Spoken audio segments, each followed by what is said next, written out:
제가 이제 한참 공인중개사 이제 딴다고 막 공부 이렇게 할 때 아이가 엄마 뭐 해? 이렇게 하면 제가 공부해 이렇게 하니까 아이는 그냥 제가 뭔가 공부를 한다는 게 되게 당연하다고 좀 생각을 해야 되나? 그 자기 색칠 공부하는데도 나 공부할 거야 라든가 그냥 뭐 만들기 하는데도 나 공부할 거야 약간 이런 개념이 좀 바뀌어 있는 것 같아요 저희 아이한테. 그렇게 생각했을 때 엄마 아빠가 갖고 있는 경제적인 그런 생각이 아이한테 되게 고스란히 전달된다고 생각이 들거든요.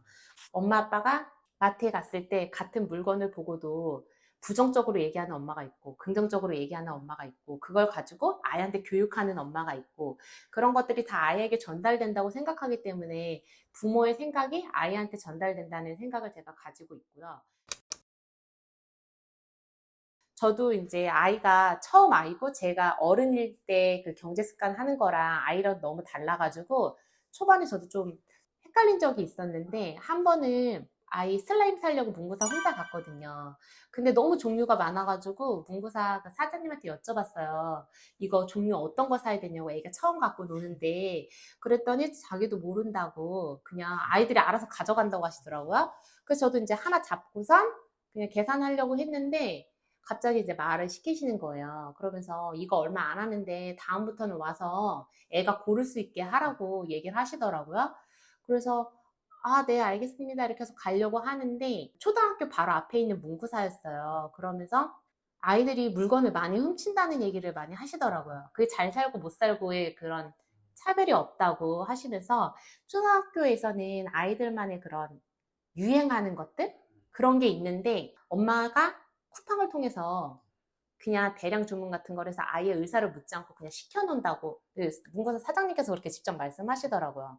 그러니까 아이한테 고를 수 있는 기회를 주지 않고 엄마가 좋다고 생각하는 것을 배달해서 갖다 놓으니까 아이는 물질적으로 풍족하지 않은 건 아닌데 자기가 갖고 싶은 게 아니다 보니까 이게 물건을 훔친대요. 근데 이제 그 얘기를 제가 듣는데 저희 아이가 3살부터 유치원 어린이집 다니기 시작했는데 걔가 젤리 가게만 가면은 20분씩 써 있는 거예요. 그 젤리 코너에. 아, 너무 답답해가지고. 그 골라라, 골라라 했는데도 계속 뭐뭐뭐 이렇게 있더라고요. 그래서 그때는, 아, 얘가 선택장애가 있나 보다. 결정장애가 있나 보다. 그래서 남편이랑 빨리 가자고 가자고 해도 아이가 안 가니까 되게 답답했는데, 사장님의 말씀을 듣고 난 다음에 제 아이를 생각을 해보니까, 제가 그 옆에서 가만히 서서, 가자, 가자 이렇게 했던 게 아니라, 아, 그거 안 돼. 저거 안 돼. 뭐 약간 제가 계속 이제 말을 했던 거예요. 그 젤리 커서 너 씹을 수가 없어. 그거 뭐, 너 먹지도 않는데 너무 비싸. 라든가 제가 계속 옆에서 훈수를 뒀던 거예요. 그러니까 애가 이것도 안 된다, 저것도 안 된다 이제 하니까 결국에는 엄마가 좀 그나마 괜찮다고 하는 거를 들고 가는데 표정은 항상 안 좋고. 그러니까 저는 20분 동안 서 있으면서 애가 골라갖고 가는데 저는 저 나름대로 막 이러고 애는 만족스럽지 않게 이제 가고 그런 경우가 이제 좀 있었거든요. 근데 제가 이제 사장님 말씀을 듣고 난 다음에 마트에 가가지고 2,000원 이상 넘는 거는 엄마 안 되는데 네가 골라와봐 이렇게 얘기를 했어요. 그랬더니 얘가 단숨에 딱 골라오는 거예요. 근데 마음에 들진 않았거든요. 근데 그렇게 빠르게 고를 줄 몰랐어요. 그 물건을. 제가 아무런 얘기를 안 하고 너무 비싸면 엄마 그때 제지할게 이렇게만 얘기를 했는데 한 그때 한 2,000원 좀 안 되게 골랐던 것 같아요. 그 다음부터는 그냥 제 생각에 2,000원에서 3,000원 선에서 얘가 너무 비싼 거, 장난감은 안 된다고 미리 얘기를 하고 그 선에서 골라오면 그냥 사줘야겠다. 얘가 먹어보고 이걸 버리더라도 얘가 먹어보고 버려봐야지 그거를 아는 거지. 엄마가 안 좋다고 얘기하면 얘는 이게 뭔지 모르니까 먹어본 적이 없는데 그러니까 이런 것도 다 경험이라는 약간 생각이 들더라고요. 아이가 지금 1,000원짜리, 2,000원짜리 젤리 하나를 내가 이렇게 막는다면은 점점 더 크면 더 큰 거를 원할 텐데 그때 가면 내가 막을 수 없겠다라는 생각이 들면서 아, 지금부터 하는 게 맞겠다. 이 소비 습관이라는 게. 그래서 뭐 꼭 유치원 뭐 어릴 때 하면 더 좋겠지만 그게 아니더라도 지금이라고 생각하실 때가 돈이 제일 적게 들어갈 때니까 그때라도 소비 습관을 좀 잡아줘야 된다는 거. 그리고 그거는 꼭 경험을 통해서 얘가 찾아야 되는 거니까 그런 걸 좀 기회를 많이 주셨으면 좋겠어요.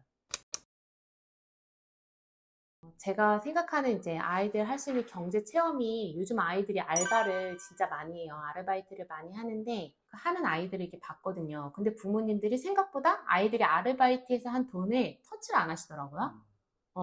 그냥 오히려 그래, 더 안 달라고 하면 됐지. 약간 이런 느낌으로 이렇게 얘기를 하시다 보니까 아이들이 그 돈에 대한 개념이 많지가 않은 것 같아요.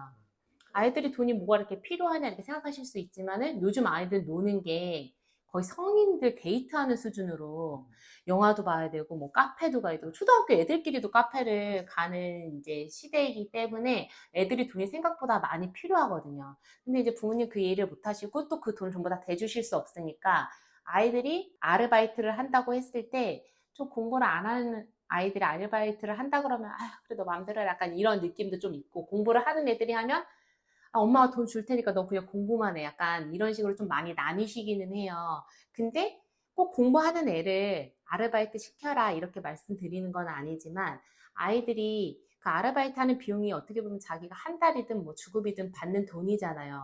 작은 돈이든 큰 돈이든 그걸 자기가 계획적으로 좀 써보는 그런 경험이 필요한데 터치를 많이 안 하시다 보니까 아이들이 그런 경험을 많이 잃는 것이 아닌가라는 생각이 들거든요. 그래서 아르바이트에서 그 번 돈을 가지고 그 한번 운영해 보는 게 나중에 봤을 때 자기가 월급을 받았을 때 운영하는 거랑 별반 다르지 않다고 생각을 하는데 그런 것들에 대한 좀 개념이 많이 없으시다 보니까 그냥 다 별개로 좀 생각을 하시는 것 같아요. 그러니까 아이들도 좀 별개라고 생각을 하고 그리고 돈 자체가 뭐 아르바이트를 해도 애들이 뭐 진짜 심하게 가서 일하지 않는 이상 뭐 100 넘는 경우가 많지 않을 수도 있으니까 부모님이 생각하셨을 때는 그래 그냥 그 정도 너 써라 이렇게 왜냐면 방학 동안에만 하는 애들도 있잖아요. 그러니까 그런 식이니까 너무 그 돈을 신경 쓰지 않으시는 것 같아서 아르바이트를 하겠다는 아이들이 있을 경우에 그런 체험들을 조금 아이들에게 해줬으면 좋겠다라는 이제 생각이 들고요.